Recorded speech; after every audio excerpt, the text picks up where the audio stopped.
بہت ہی اہم دن پورا پاکستان منا رہا ہے اور پاکستان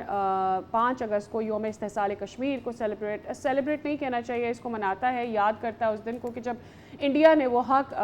کشمیر سے چھینا۔ ایک ایسا دن جسے پاکستان اور کشمیری عوام 2019 کے بھارتی اقدام کے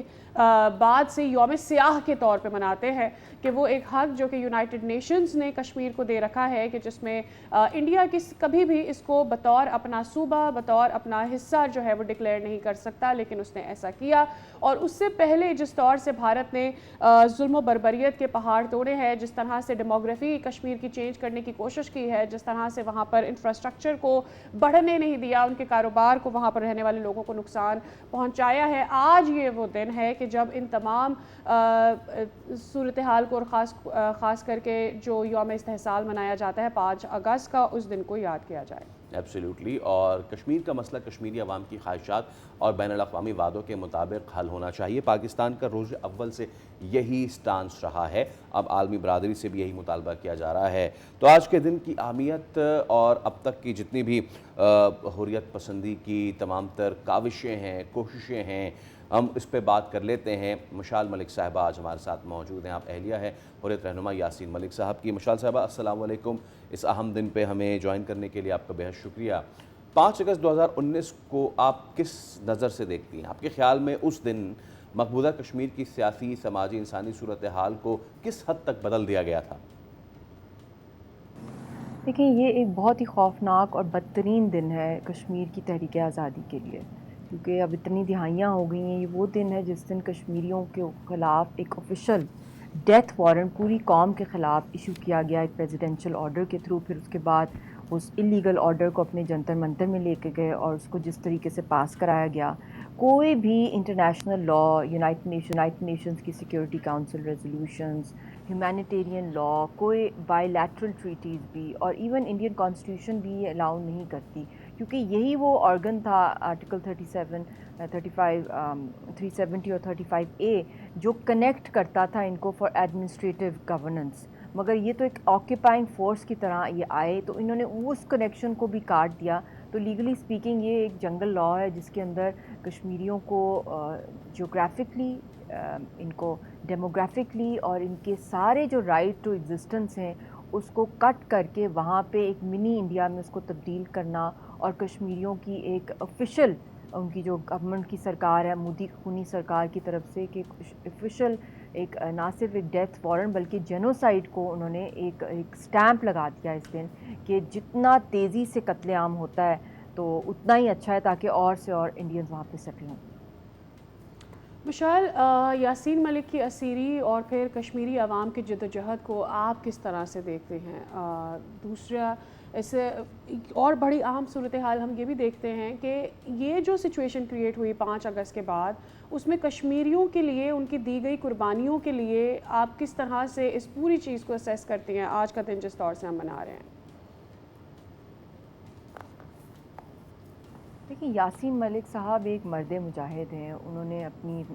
جہاد جس طرح شروع کی، پھر ایک مسلح جدوجہد سے وہ ایک سیاسی لیڈر کے طور پہ ابھر کر آئے، تو ان کے لیے یہ قیدیں، یہ بندشیں، یہ کوئی معنی نہیں رکھتی جس طرح کی ان کی قربانیاں رہی ہیں، اور ظلم کے آگے ہمیشہ ڈٹ کے کشمیری قوم کھڑی رہی ہے، اور ان کو لیڈ کیا یاسین صاحب نے اور جتنے بھی ہمارے عظیم حریت رہنما ہیں۔ تو یہ پھانسیاں، یہ عمر قیدیں، یہ کبھی بھی اس جذبے کو توڑ نہیں سکتی۔ تو یہ تو میں سمجھتی ہوں سب سے بڑی شکست ہے، اگر مورلی بھی دیکھا جائے، انسانیت کی دیکھا جائے، کہ جس طریقے سے اس کو کچلنے کی کوشش کی ہے ہندوستان نے، مگر ان کی جو اسپرٹ ہے یاسین صاحب کی، اور جو ان کی جو ول ہے، جو ان کا ایمان ہے، جو ان کی ڈٹرمنیشن ہے، جو ان کا فیتھ ہے، وہ ہر قدم، ہر لمحہ، ہر سانس کے ساتھ وہ بڑھتا ہی گیا، اور ابھی بھی بڑھ رہا ہے۔ ان کے لیے یہ کوئی معنی نہیں رکھتی تہار کی جیل، انہوں نے خود کہا تھا تہار کے دروازے کھول دو، میں خود آ رہا ہوں، میں بےتاب ہوں آنے کے لیے۔ تو یہ تو مقبول بٹ شہید کے فالوورز ہیں، یہ تو افضل گرو کی لائن کے ہیں، لاکھوں شہادتیں ہیں برہان وانی سے لے کر اب تک دیکھ لیں، تو they are all freedom fighters, تو انہوں نے تو فائٹ کرنا ہے ٹل دی اینڈ۔